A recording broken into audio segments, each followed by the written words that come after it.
So the primary aim of the presentation is to build a bridge between the theoretical and empirical sessions. On the one hand, it seeks to answer the question of how narrative affects the action of individuals and communities. On the other hand, it examines the extent to which other qualitative characteristics influence elective affinity for different narratives. The title of my presentation is strongly linked to Nelson Goodman's book, Ways of Worldmaking. Goodman believes that it's not possible to describe the world as it exists independently of us. What is possible is to produce different versions of the world through different descriptions. Different words are different symbolic systems that can be constituted through words, metaphors, narratives, music, images, and so on. In other words, as for example Rorty argues, this approach is based on the premise that the world and ourselves in it can be framed in countless different ways. So there is no single valid description of the world, but several different, even radically different, but equally relevant ways of framing it. Hence, it can be said that these different frameworks, which can be conceptual metaphors or narratives, also constitute different ontologies. The question of ontology can be easily summarized. What there is. The answer is also simple: everything. This answer is accepted by all, but there is no agreement on what everything is. The difference between a Christian, a Buddhist, and an atheist is that they assume the existence of different things. Similarly, and I will come back to this later, those who describe life as a journey see the world in very different ways from those who conceptualize it, for example, as a battle. To sum up, when we frame the world through different narratives or even conceptual metaphors, we also decide what kind of things we assume to exist. I think the most famous sociological illustration of the role of narratives in shaping the world is Max Weber's Protestant Ethics and the Spirit of Capitalism. In this, Weber's primary question was, how do ideas affect history? If we reframe the question somewhat and replace ideas a la Lyotard or Rorty did with narratives, Weber's story can be particularly illuminating for us. Weber argues that the Protestant rewriting of the world was crucial to the transformation of economic practices that gave birth to the modern capitalism. In Luther's narrative, which is based on his translation of the Bible, so it's a kind of rewriting, the inner worldly work can be seen as the accomplishment of a mission imposed by God. The task of individual, then, in this narrative, is nothing less than to work uninterruptedly on the task assigned to him or her. Calvin's rewriting of the Lutheran framework in two crucial respects. On the one hand, in Calvin's story, the world and our lives are predestinated, so it's determined, so we cannot change our fate, which leaves us with only one option: to make sure in the most accurate way possible, to the most systematic investigative work, that we are worthy or unworthy. On the other hand, in Calvin's story, the various feelings and experiences are deceptive, however transcendent they may seem. So, precisely for this reason, that faith must be justified in its objective effects, in order to be a sure basis for the fact of salvation. All in all, then the Protestant rewriting of the world reontologized reality in a way that implied quite novel modes of actions, which then also fundamentally influenced economic practices. For if a world is a place where I have to bear witness to salvation by looking for some objective indicators of unchanging work, economic activity is particularly useful. So, of course, raises the question of how the narratives are affected by the world and, of course, by other narratives. In line with this, now I will examine how different groups and people attracted to different narratives.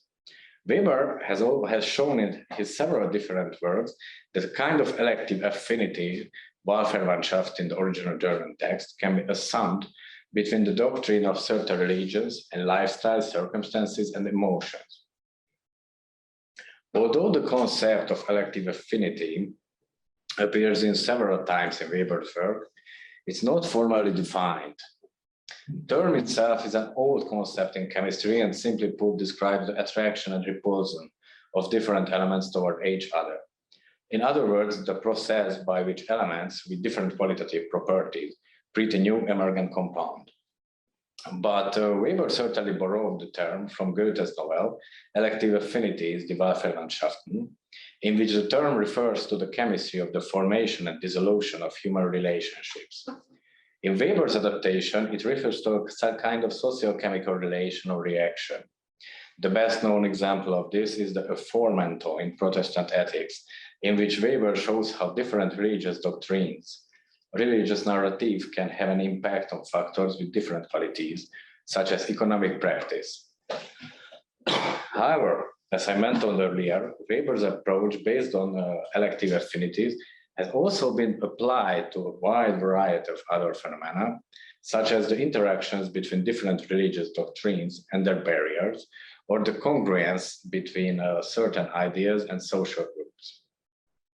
What is common to all these cases is that elective affinity describes a kind of usability relation. The purpose of premodern capitalist economic practice is clearly not to be a field for fulfillment of ascetic vocational ethic. However, because of its specific qualitative properties, for example, simple quantification of the success, it's explicitly useful for this purpose. This kind of usability relation can be illustrated very well by a less abstract example. The functions of a window include, for example, letting in sunlight and air, reducing external noises and temperature loss. Engineers, interior architects, and designers optimize windows along these functions. For example, they develop more efficient insulation techniques. Clearly, windows or the professional who design and optimize them are not intended to promote suicide. Nevertheless, a well-opening window is particularly useful when one wants to commit a suicide. The elective affinities between different religious narratives and various social groups with different lifestyles can be explained in a similar way. Weber argues that religious narratives satisfy a fundamental need of the psychological nature of human being by narrating the world as a rational, ordered cosmos and treating irrational experiences such as suffering or death as symptoms of divine hatred or sacred sins. However, the form that this basic function takes is affected crucially by the life situation of the varying groups. For example, as Weber argued, Confucianism, for example, is particularly useful to the literate, secularly rational, bureaucratic wandering class. Islam was suited life situation of the militant groups, and Judaism carried the worldwide of a dispersed bourgeois pariah community. It follows from all these examples that the way in which reality is perceived, that is the way in which the world is described through different narratives, is also strongly linked to the life situation of different social groups. In other words, this model implies that we tend to accept as valid narratives what is useful to us.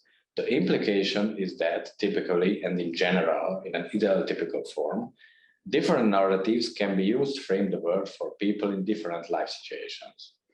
I will give two empirical examples of what I have just said.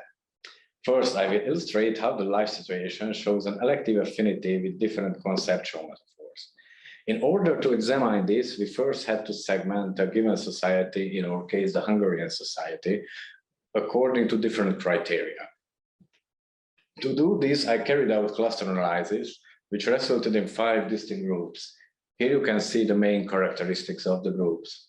It's 5. The first one is the lower class, the second one is the satisfied lower class, the third is the lower middle class, the fourth is the middle class, and the fifth is the winners. After that, examine the relationship between different conceptual metaphors and the clusters. You can see the conceptual metaphors in English and Hungarian as well. It's a little bit wrote as a translation, but I think the main idea goes with it. So I examined the relationship between the different conceptual metaphors and the clusters. The most interesting results were observed for the statements, life is a journey and life is a battle or struggle. It's clear that while the former was chosen by only 11% of the lower class, the later was chosen by 35%.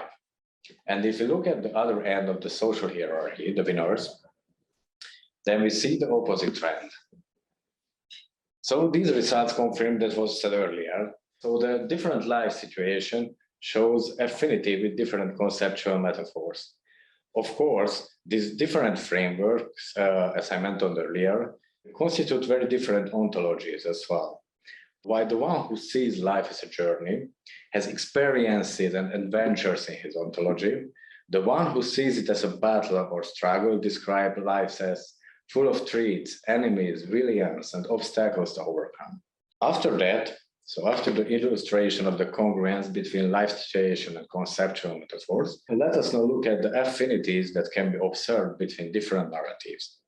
The following results are a byproduct of a research project of mine. The original research was based on the premise that one of the primary characteristics of the Hungarian society or the Hungarian national identity is that its self-narration focused on historical trauma.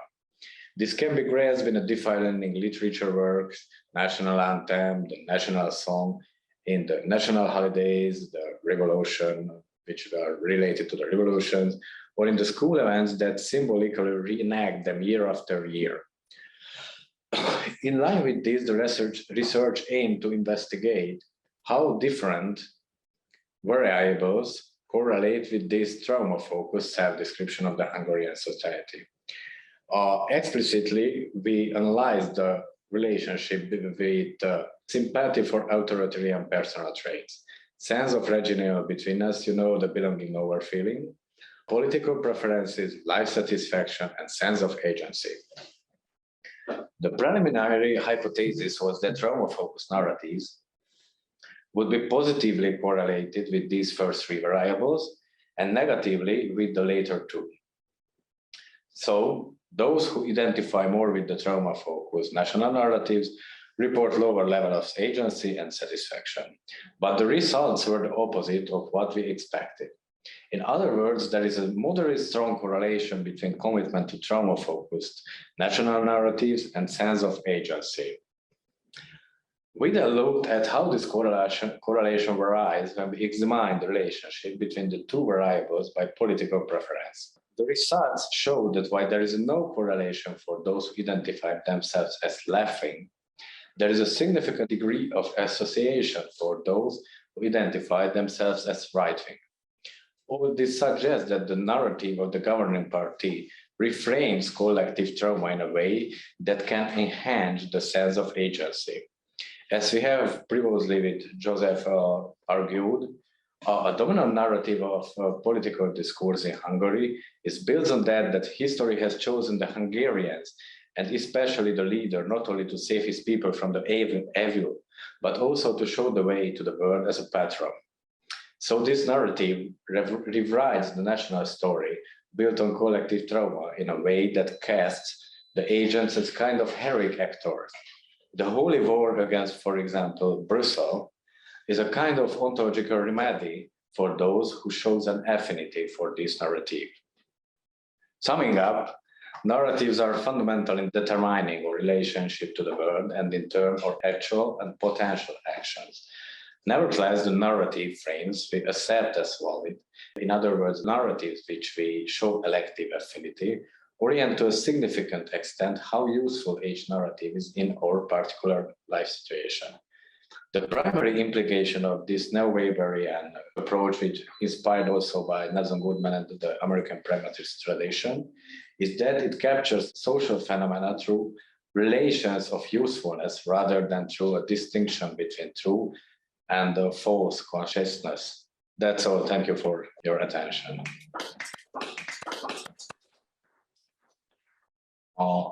Is there any question, or is there a question in Hungarian? Yes. How would you define usefulness? It's a really good question. I think usefulness is because of its exaptive nature, it cannot be defined objectively. So it only can be defined in a relation of a given situation. And if we talk about agents, with a given agent, subject subjective aims.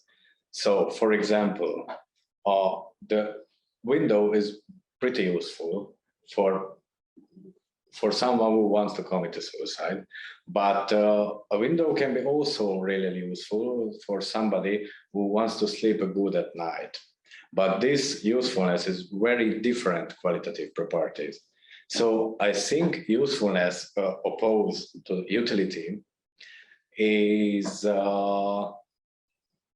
cannot be described through a kind of causal function, which describes that one point plus usefulness is 1 point plus adaptivity.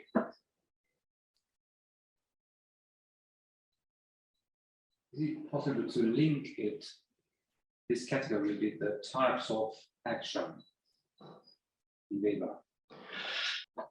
Yes, I think I tend to. For example, when I try to act rationally, in the instrumental rationally, for example, an Excel table is quite useful because I really easily can pros and cons counted in that. But if I would like to fulfill some life goals, then the value rational action is in this context. If we make a distinction between the actions motivated by material and ideal factors, that in that case, for example, a novel can be really useful for me, where I can fulfill my values, which is guide my action. Any other question? Okay, thank you very much.